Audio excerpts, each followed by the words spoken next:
Hi hello అందరికి ఈ రోజు మా ఇంట్లో వంకాయ పెరుగు చేశాను నేను. ఈ రెసిపీ నేను చేయటం ఫస్ట్ టైం అయినా టేస్ట్ అయితే బాగా వచ్చింది. ఆ వంకాయ అలా నోట్లో పెట్టుకుంటే కరిగిపోతుంది. అసలు ఎంత బాగుందంటే అంత బాగుంది. వంకాయ పెరుగు అంటే కొంచెం థిక్గా చేసుకుంటారు, నేనైతే కొంచెం మజ్జిగలా చేశాను.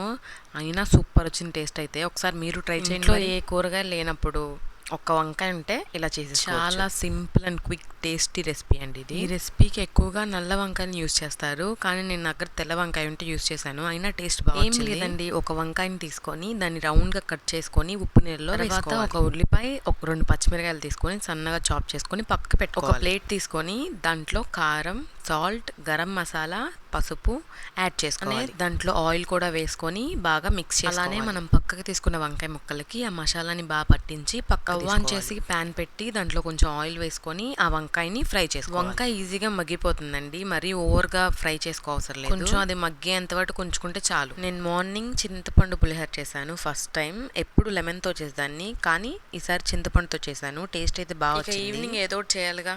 నైట్ డిన్నర్కి అయితే ఇలా సింపుల్గా చేసుకున్నాను. తర్వాత ఒక గిన్నెలో పెరుగు తీసుకొని దాంట్లోకి తగినంత ఉప్పు వేసుకొని ఉల్లిపాయలు, పచ్చిమిరకాయలు కూడా దాంట్లో పెరుగులో గడ్డలు ఏం లేకుండా చిలుక్కోవాలి. మనం వంకాయలు ఫ్రై చేసుకున్న ప్యాన్లోనే పోపు వేసుకోవాలి. ఆ పెరుగులో వంకాయలు మిక్స్ చేసుకొని దానిపై పోపు వేసుకుంటే ఎంతో సింపుల్ అండ్ టేస్టీ వంకాయ పెరుగు అయితే రెడీ అయిపోయింది. ఈ వీడియోని చివరి వరకు చూస్తే ఒక చిన్న లైక్ ఇచ్చి వెళ్ళండి. అంతేకాక మన ఛానల్ కూడా సబ్స్క్రైబ్ చేసుకోండి మరి.